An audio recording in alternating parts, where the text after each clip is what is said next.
We know that strength training is absolutely essential for women, and especially women over the ages of 40, 50, 60, and beyond. We lose muscle mass at approximately 1% per year, and this accelerates once we go through menopause. But what if I told you there's a way that you can make resistance strength training, even more effective? Today, I have with me Troy Taylor on the show. Troy is an internationally renowned human performance leader with extensive experience developing and leading world-class multidisciplinary teams and working in collaboration to connect high-level strategic insights to operational execution. I know that's a mouthful. It'll make sense once we dive into the show. Troy is currently the Senior Director of Performance Innovation at a company called Tonal. He leads a department that is established to drive evidence-based fitness and human performance into all aspects of Tonal's products. He collaborates on peer-reviewed research in order to advance human potential through resistance training. Let's dive into the show. Welcome to the show. Thank you so much for having me, Carol. I really appreciate it. Well, I want to dive into what tonal is all about. But for the listener, can you explain? Because I was talking about human performance, and that could mean different things to different people. Can you unpack that a little bit for us and the meaning of that? Yeah, absolutely. I think in my sense, I take a very broad view of that. As sort of we alluded to in my intro there, very long intro of, I need to cut that down a little bit. But I've spent a lot of my career working with some of the best athletes in the world. And human performance to them is really about the improvements to incrementally to get onto the top step of a podium or win a championship game. How can we think about all the things that go into that, whether it's sort of physical training on strength side or cardiovascular side? Is it our sleep? Is it our nutrition? Is it our mental performance? And we kind of think about it holistically. And so that's sort of in the elite end. And I would say the same principles apply to the general population, to me and you and to the audience is how do we think about all of these components that factor that involving my human performance. Yes, I am not trying to be an Olympian. I'm not trying, I'd love to be, but it's not going to happen. But that ship well and truly passed, and I was never close to it. But, you know, we would like to be, how can we be the best versions of ourselves? And that's what human performance to me is. How do we think about our holistic development to really maximize, the best lives that we can have, both our lifespan and our health span. Interesting. So it's something that really isn't just for athletes, because I know when I hear human performance, I always think, oh, that's for an elite athlete and doesn't apply to me.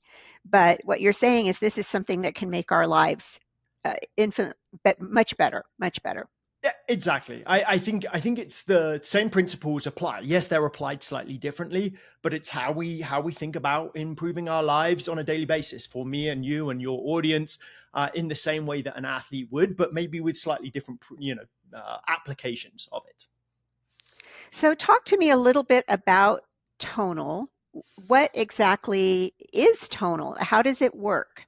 Yeah. So tonal is essentially, if you think about traditional strength training, resistance training, you have a mass of an object, a weight, a dumbbell or a barbell, a plate that has weight, and you lift it against gravity, and that sort of creates tension in the muscles to help them grow and do a whole bunch of other things that we can talk around the benefits of. Tonal takes that same sort of application, but rather than using a mass like iron or steel, it uses electromagnetic motors to create that resistance. So kind of like the easiest analogy, I think, is like, think about more like a combustion engine to an electric car. You had this one model of way we produce power, and now we have another way. Tonal's much more like that electric motor, that Tesla kind of idea, that we can produce resistance in the same way that you could at the basic level as traditional strength training.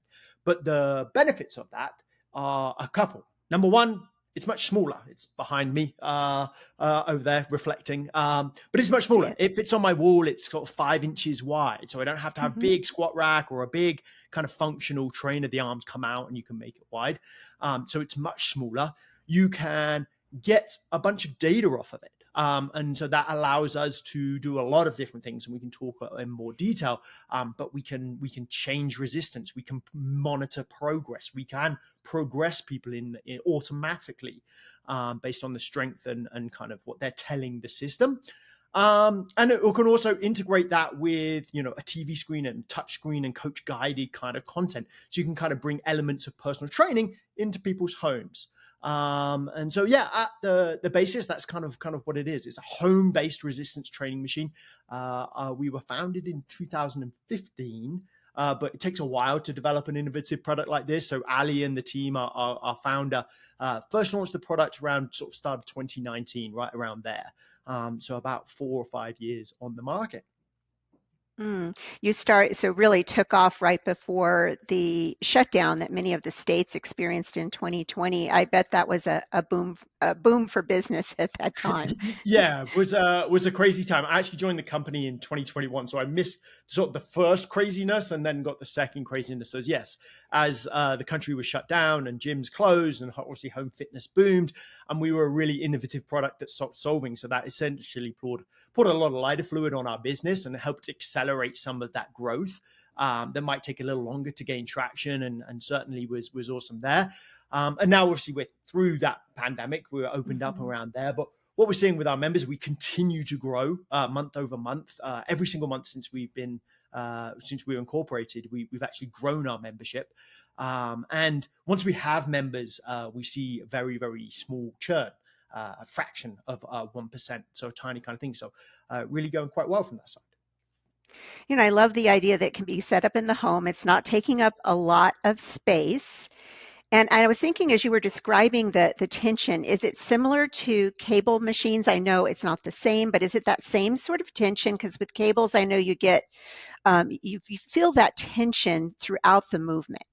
Yeah, so I would say at its heart, yes, it's a cable machine. They are cables that wrap around those motors, so that force profile is more similar to a cable machine.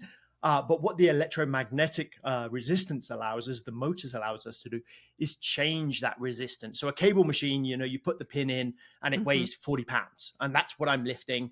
How kind of things with electromagnetic resistance, if I wanted, say, it to be 40 pounds on the way up on the concentric, but we know we're a little stronger on the eccentric, the coming down portion, I can change that so it's 50 pounds on the way down. So 40 on the way up, 50 on the Oh. way down.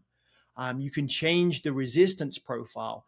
You may have seen people in the gym like add things like chains to a barbell. Essentially, as the chain links lift off the ground, the bar gets heavier, so it's heavier the further away. We have that same mode. Rather than having to attach heavy chains, you press a button and now it increases. It's 40 pounds when it's close at the bottom, and it's now 50 pounds at the top, or increase it however you would like. So we can manipulate the resistance. So the cable is similar at its basics, and then there's these added features that we can add on to change the force profile to allow two things, I think. Number one is there's sort of an optimization thing. We can allow for better training. That kind of example of eccentric, we're stronger in one direction, so we can overload that so people can get stronger.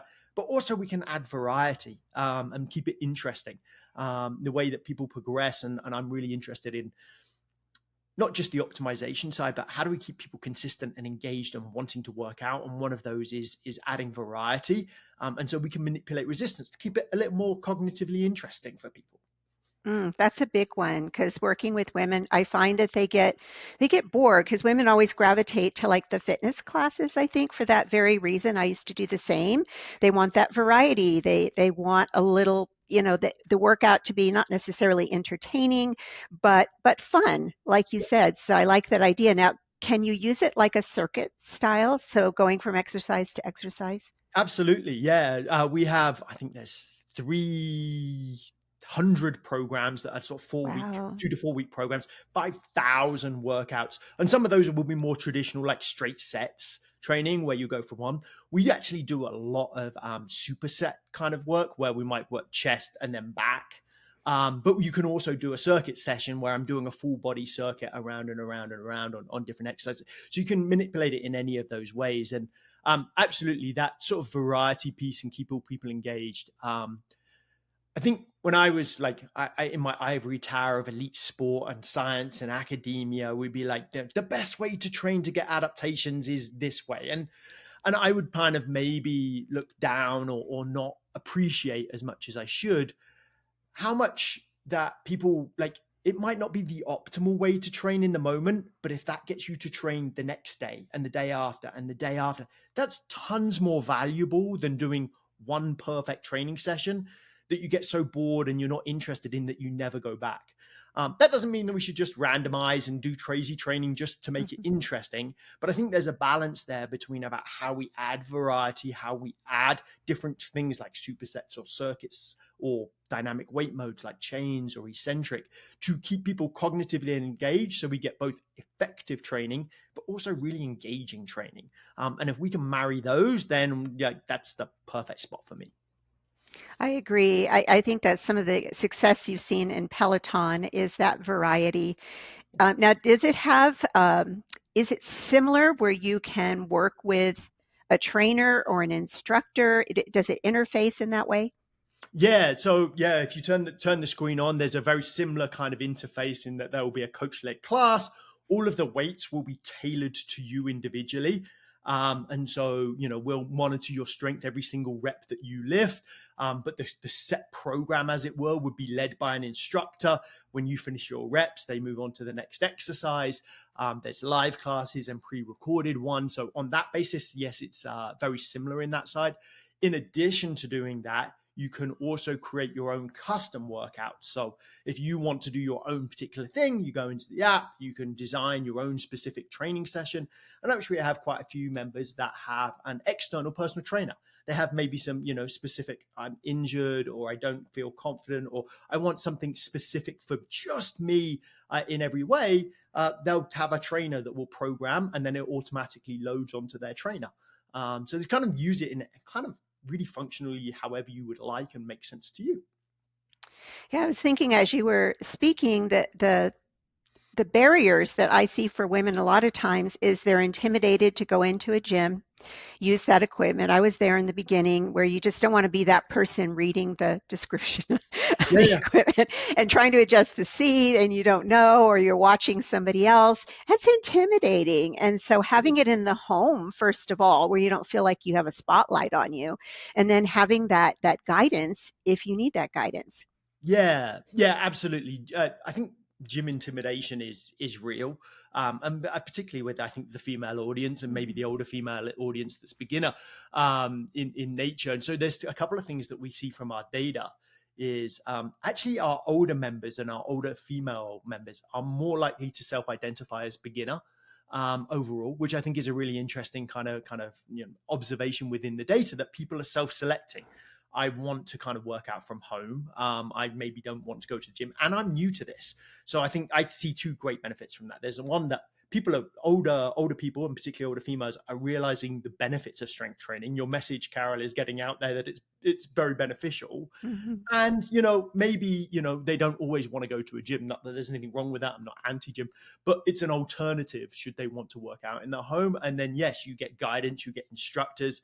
There's even things like form feedback are built into the machine, so we can measure cable length, so we know whether are you going deep enough in the squats, or should you go a little deeper, or are you moving at the right speed or velocity. We can measure those things, and we even have a phone app where you can set up a camera and it will essentially show you your video with form correction overlays, so you can kind of get a really good understanding of, hey, I'm really moving well. And we see a lot of people in our community that will post their sort of progress pictures of how their quality of movement has improved, how they're getting better at, let's say, a goblet squat or a lunge or something like that, and sort of progressing over time.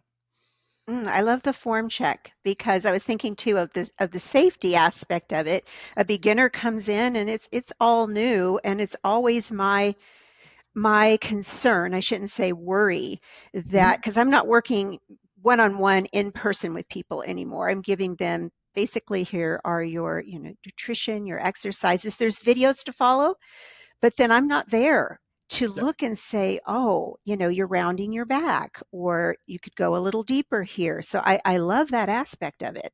Yeah, I think that that's safety, and I think you phrased it really well there. It's something we want to be aware of. It's something we want to acknowledge that safety is important, right? One of our members tell this, and I think outside research would say this, that like people, particularly older people, are concerned about hurting themselves. And so, what can we do to make this strength training that's really beneficial, but not place people in sort of in potential harm? There's always slight risks involved in lifting, but it's very small overall. And so there's a few things. We have that smart view, so we have that sort of form feedback where you can see. There's a couple of other features within the program that makes it great for safety. Is often like the hardest thing for someone to do is the first rep or lift the dumbbells off the floor or the barbell from, like they don't have the range of motion necessarily to get all the way down. We actually turn the weight on and off with a Bluetooth button, so you can lift it up with zero weight.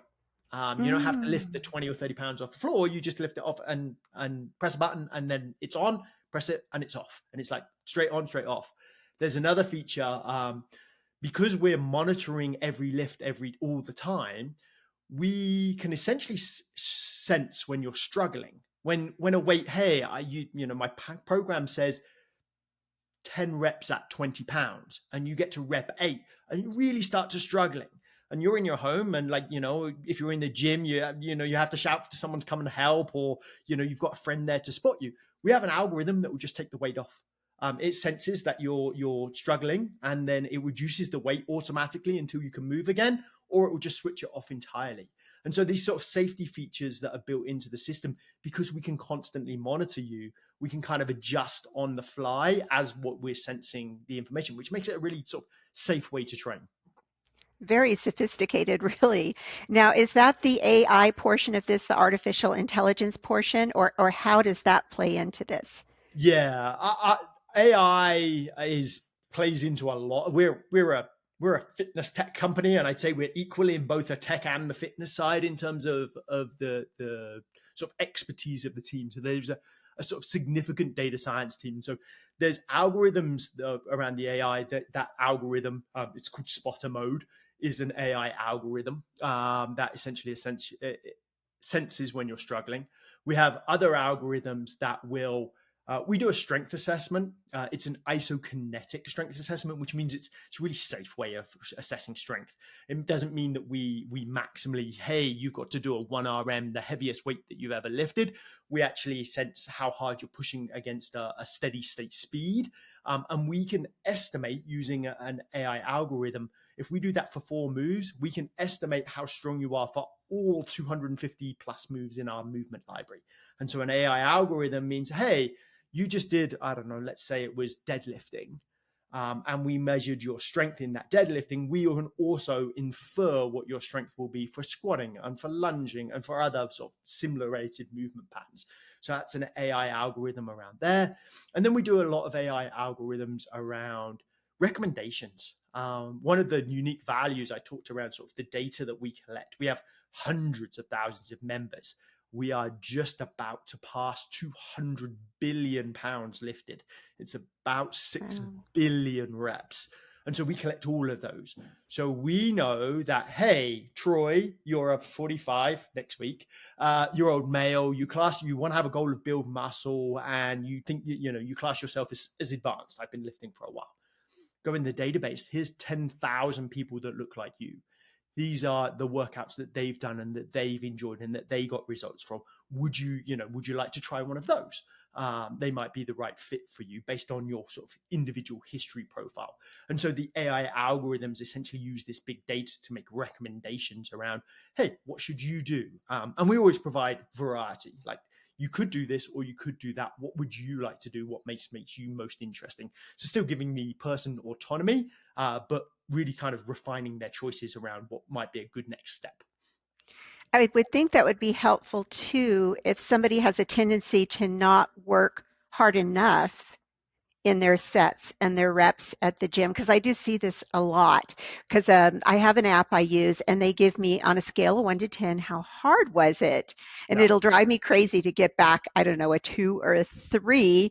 And I know it's not the workout; they're not challenging themselves, or they're Yeah. picking up a weight where it's like, yeah, I could do this all Yeah, day. so there's two things. So actually, James Steele, a researcher out of Southampton, last year, maybe the year before, he looked at a research paper and assessed like what when people go into the gym, like what weight do they pick up as a percentage of their 1RM and how many reps do they do? And the average person self-selecting selects a weight that's around 50 to 55% of their 1RM and does 10 repetitions with that. And we know from research and from training and from experience, about 50% of 1RM, you can do probably at least 20 reps with that. If you only do 10 reps, you're a long way from failure. And we don't need to train to failure to make adaptations, to make muscles grow. But we do need to kind of make it kind of hard. We do need to maybe get in that 5 reps from failure kind of zone. It does need to be somewhat challenging depending on what our goal is, but certainly for muscle mass maintenance or muscle mass building. And so what we do is we have an algorithm that when we select 10 RM, we know what your 1RM is. We have a good estimation. We select 75% of your 1RM for that. So we know that we're getting there. And then we monitor it. And if we sense that you have about more than 2 or 3 reps from failure, next time we'll increase it by 1 pound. Next time we'll increase it by 1 pound, and we can do 1 pound increments. So we can increase. So we have this sort of progressive overload kind of plan that really kind of keeps you pushing on the edge. That sometimes you had a bad night's sleep, you didn't really feel very well, stressy day at work, hit recovery weights, there's a button and everything's reduced to 80%. But, so there's options. It will keep you progressing and options that, hey, I need to deload or take it a little easier this week, just kind of take it a little easier. But certainly I think that's one of the reasons that our members make such big gains is because this sort of algorithm is keeping them honest with themselves about how hard they're actually pushing and how do people make adaptations. That's so good. And I know sometimes people, it's not even always like I want to go easy. They just don't know what it feels That's like the reps in reserve. And I'll try to explain them. Okay, you should get to, okay, you're going for 15 reps by 12. You should feel like, okay, I'm really wanting this set to end and maybe I could squeak out 3 more. It's not necessarily failure, but you want those last few reps to be challenging. But if somebody hasn't felt that, they haven't experienced it, they honestly don't know. No, there is value almost in pushing close to failure just so you can feel that. One of the ways that our members tell us that they really like that is we have this little power graph and you can see the power and like we coach and we tell them, hey, if that's staying the same throughout the entire set, you probably weren't that close to failure. But once that starts decreasing below, say, 80% or 70%, now you're getting close. So you're slowing down. We know that when we get tired, right, when we get closer to our failure point, velocity slows down, the speed of our reps. Everyone's seen someone sort of go slower. So that's like a really good cue visual indicator that, hey, if that's dropping and you're pushing as hard as you can, you're probably getting close. And that's probably a good set. If that bar stays exactly the same or even increases sometimes, that's a visual cue that you've got more in the tank and you can push a little harder. And that's when the algorithm will kind of kick in to increase it for the next time, for the next set or the next session. But also the individual member can see that and recognize, I should probably keep going. I can do more. And there's a skill in learning that, right? In experience. And so it's how do we help people get like a cue or a visual feedback to help them in that learning process.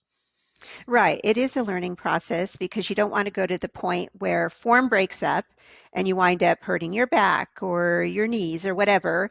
But you do need to see that progress and that progression. You've got to be changing things up and challenging yourself workout to workout.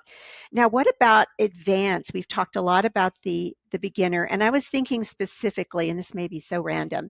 I did bodybuilding shows for years. I did figure and bikini. I don't do them anymore. But I was thinking, could somebody actually use tonal to prep for a show? Would it be enough? Yeah, we definitely have a number of members that have done that. One that comes to mind is John. John is in our official tonal community on Facebook. He qualified for his pro card exclusively in physique, I think, in just using tonal, majority using tonal for development there. And so, yes, we have numerous examples of that. Like muscles know tension, right? Mhm. They know the force being exerted on them, and so how you do that can be manipulated in many different ways. There's certainly examples of people using that for physique-based sports. I work with a lot with like people like Brad Schoenfeld, who's like a researcher who works with a lot of bodybuilders in that kind of things. We have a couple of things that I can't quite talk about, but maybe 6 months from now, that some other sort of physique competitors, both on the female and male side, that are using tonal as part of their prep, whether it's exclusively and 100% that, or they're still going to the gym once or twice a week, mainly for individual coaching or for their social elements, but they're also working out 3 or 4 times a week on their tonals at home, and sort of doing that hybrid space. So definitely a lot of, I would say, more, our typical member is more intermediate, upper intermediate. That's sort of the typical member. We have people that are first time beginners, never lifted. This is what they've done. We have people that are, bodybuilding show kind of competitors that have been training for 20 years. But I'd say that like 35 to 55-year-old, like middle ground is where most of our members is. And then about 20% of our members skew about 55 plus and older. Is it split pretty evenly, men, women? Yeah, it has actually. It's right around 55-45, male, female. So not perfect gender split, but very close, much closer than you would see in a typical gym, particularly a strength gym membership sort of focused kind of area. And so it's about 55% male, 45% female. And that female number has actually increased over the years. We're seeing a gradual increase in the number of female as a percentage of our overall membership. I love that it is so space effective because you should see what I have in my garage that I put together in 2020. It's like squat rack, Smith machine, leg press. I can barely pull the car Oh, in and yeah. out for all the equipment. And then I wind up going to the gym because I like the social aspect. But I love that it is doesn't take up a lot of space and you could, really set it up anywhere in your home you wanted. Are most of the exercises standing or how does that work? Yeah, there's a bunch of the standing. It comes with a bench, with a handle, a bar, and rope, and so there's a combination of what you can do around that.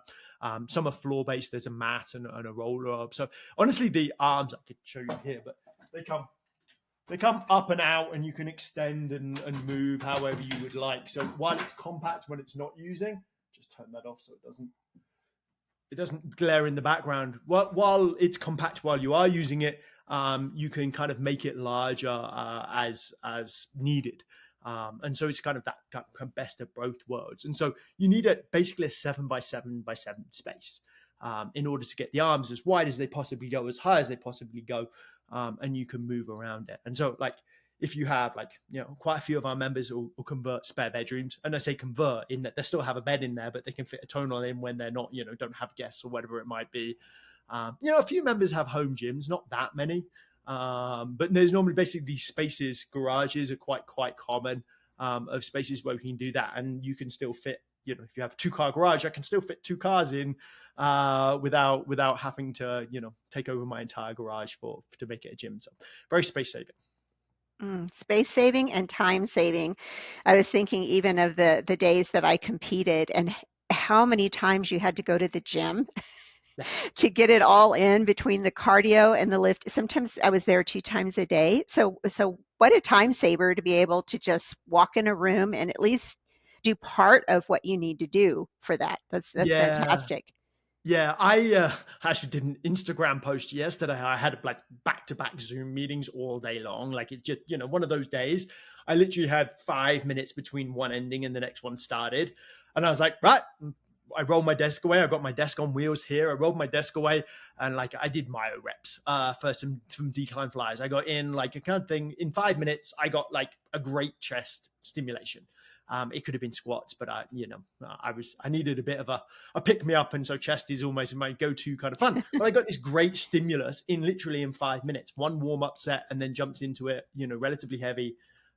Use some time-saving techniques, so whether it's antagonistic paired sets or advanced training techniques like myo reps or something like that, or drop sets. We can get a ton of work in a very little period of time. And one of the things that we've noticed is actually like there's three things that I think are super important for or help drive engagement, because when we have all this data, then I can mine this data for like what insights can we draw from this, and how do I double down in programming or in product features? Like what do people gravitate towards? And people want time saving, right? If I released two workouts, one was 30 minutes and one was 60 minutes, and they were identical, but one was straight sets and one was maybe antagonistic paired sets. So that means you're working opposite muscle groups, if anyone in the audience doesn't know that term. So I'd be working chest and then I'd be working back. I'd be working quads and then I'd be working glutes. I'd be working biceps and then working triceps. It's a time-saving technique. So you can get the same amount of work done in about half the time. That 30-minute training session that used antagonistic paired sets would be at least 2 to 3 times more popular than a 60-minute training session using traditional sets. People are self-selecting. They're busy. Particularly our members, that's maybe one of the reasons they buy us, but they're super busy, and so time saving becomes super important. The other thing was that variety concept, and bringing in whether it's myo reps or drop sets or antagonistic paired sets or eccentric or change, but that kind of element of variety, not randomness, but element of variety to keep me engaged, is super important. And then 3 is like showing people progress and being intentional in programming about showing people progress. Like strength training adaptations, they take some time, right? For us to visually see and for us to get stronger, we get strong quite quickly on tonal, but it still takes time, multiple sessions, weeks, sometimes months to see visual changes in muscle growth. And so we will progress very small amounts, but from week to week or every couple of weeks, particularly in beginner programs. So we're getting, hey, a little more volume load or a few more sets, or like, very small amounts, just these little adders. But that becomes really engaging for members. We see it in our community. People posting, hey, I lifted 100 pounds more than last week, or 1,000 pounds more than last week. I just hit a PR, a new record on this particular exercise. But those carrots that we can keep dropping, like, yes, they're good from a progressive overload training, like you and I could geek out about, but they keep people engaged. They're like, yes, I did something new. I feel better about it. I will come back next week and try and hit a new PR. And that becomes those 3 things, I think, are like my if I was going to, we've done 30 million training sessions now. Those 3 things are probably the 3 biggest drivers for long-term engagement, in my perspective, mining that data. It's really important because sometimes I'm working with a client and they got a long way to go. Maybe they're coming out of insulin resistance, maybe they've been pre-diabetic. They have a long way to go. And so they get discouraged when there's nothing immediately there to see. And I don't blame them. That's human nature. We want to be able to gauge, is this working? Am I making progress? So I really love that component. Yeah, I couldn't agree more. Like, yes, strength adaptations are long term. They do take a while. We do see some like great changes, and we can talk around those, but they do. So how can we help people see those? Like, if we think like building muscle is like a lag marker, right? It takes a long time to happen before we really see it. What are some of the lead markers? What are some of the things that we can drop along the way that say, hey, I'm on the right path? And progression, slight, small, is one of the ways that we can help do that. Strength PRs, because we measure all of this all the time, or a power PR or a volume PR. They're little stepping stones along the way to this outcome that you've told us is important to you and can keep you engaged in doing so. Do you have a story in your community that stands out to you of somebody that really turned it around, made a transformation? There's honestly, there's so many of them, in terms of like people that were insulin resistance, pre-diabetic, diabetic, heart disease related. Like the benefits of strength training are so So incredibly much. vast, and we have all of those. The one that stands out, not because they turned it around, but just because they're such a champion, is and I have a video. Maybe I'll share a link with you. You can share with it, drop it in the show notes or something. But Arlene, she's one of our members. She's 66 years old, 2-time cancer survivor. Kept going to the gym. She was already resistant. She was, not pre-diabetic that I know of or anything like that.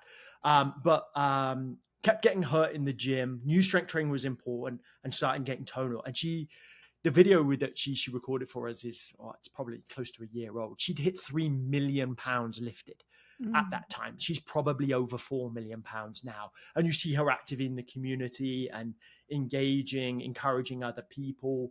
We have challenges that are like monthly workout programs that people chime in and post their workouts and share. She's always in there. And I just think that's awesome. Like my parents are a little older than Arlene. They're in their early 70s, but seeing someone like that who's just, committed and showing up and like lifting big weight, not like big for her. Like Yeah. it's relevant. Like she's strong. She's lifting 3 million pounds. That's a lot of pounds lifted. And so she's sort of progressing and like getting stronger, getting more powerful, not just maintaining, but increasing at 60 plus years old, I think is just a heartwarming message. Oh, it sure is. Because sometimes women, especially, I don't think men have this so much, but women will think it's too late. I'm too old. And you're not. You're never too old to start and to make gains. And research has really supported that. Absolutely. Yeah, a meta-analysis by Josho Gurgic, Use It or Lose It, showed that people are making strength changes in 60s, 70s, and 80s. They're making muscle mass changes in 60s and 70s. And actually, a paper came out last year that showed people in the 85 plus are still making muscle mass increases. And so it's Wow. never too late. Our data from the tonal side, our 55 plus year olds increase strength by an average of 73% in their first year. 73% in their first year. Wow. They make, I posted this today, 145% increases in their deadlift peak power. And so if power is important for like daily living, it's getting out of the chair, climbing the Hmm. stairs, right? That's lower body. It's force times time. It's that ability to move with force, but relatively quickly. That's like the superpower for health span. If you ask me, that's really really important. They make 145% increase in increase in deadlift peak power. It's actually more than our under 55-year-olds. They also make incredible changes. It's 120% for under 55s, but 145% in the first year. I think that was training once a week, a minimum of once a week. So yeah, it is never too late to make those changes. You could be 60, 70, 80, I would have a guess into your 90s, and you can continue to make increases, not just maintain, but make increases to improve your quality of life, which, yeah, I'm certainly a big fan of. That's encouraging. And then you hit on something so important because we talk a lot about muscle. Yes, muscle is important, but we lose strength even quicker as we age, and we lose power, just goes off of a cliff, literally off of a cliff. We lose that so rapidly if we don't do things to counteract it. Absolutely. I think the research generally suggests like strength, muscle mass like decreases maybe 1% a year Hmm. after the roughly the age of 40, 10% a decade. It depends on what you do. And but like normative, if we took like large data sets and kind of their power, I think it's 2 to 3% per year. And once we get over the age of 65, it drops even faster. And there are some physiology things that make it harder for us to potentially build muscle as we get older. Sort of hormonal status changes, drive. But most of that is because older people, this is observational data, are not doing those exercises anymore. If they continue to do those exercises, and the research in the short term says this, and Tonal's data over 1 year, 2 years, 5 years shows this. If you continue to do that, you will continue to make progress. Yes, it's maybe a little harder. I don't have as much testosterone or whatever it might be, hormone, but it doesn't make them impossible. Far, far, far from it. I think there's a huge amount and particularly in that power side, because that power side is both. Yes, it's about the strength of the muscle and the size of the muscle, but it's also the neurological adaptations, right? The ability for your brain to say, fire these muscles quickly, and that's a skill. And so we can continue to work on that for essentially our entire lives and make gains. Mm. I love it so much because you're really giving a solution, a viable solution for older adults, not just women, but older adults to be able to make these improvements in their muscle, their strength, their power that is so important. And we talk longevity, but to me, you said health span, and that's it right there. It's the quality of our years that matter the most. Yeah, yeah, absolutely. Like, I don't know anyone that, like, if lifespan is duration of life and health span is the quality of those years, I don't know anyone that wants to live a really long time in poor health, you with, Mhm. being frail, not being independent as we can be, potentially having chronic diseases, and, like, there's limits. Strength training helps in virtually all of those. It's not, it can't counteract. It's not a complete solution for all of those, but has value in all of those. And yeah, maintaining that quality of life, that health span, strength and power, I would say, in my estimation, there probably aren't anything more important than doing that, for those kind of properties. It is that important. I agree, and the research does support it. We don't get that kind of research coming with nutrition. It's all over the place, and they have so many problems with those studies, so many flaws. But with strength training, resistance training, exercise, we do have that data. Yeah, yeah. I think it's been a real change. I think if you go back, I don't know, at least 10 years, maybe a little longer, virtually all of the research was around cardiovascular training, right? And cardiovascular training was important for longevity. It was good for increasing lifespan and the duration of life, and it is hugely important for that. And you should definitely do cardiovascular exercise. I'm not saying that no one shouldn't. I think they absolutely should. And cardiovascular exercise can also be useful and beneficial for health span, improves your quality of life for sure. I think both of those. The last 10 years has, I would say, the pendulum has swung, or the research body of evidence has grown exponentially on the value of strength training, to do that.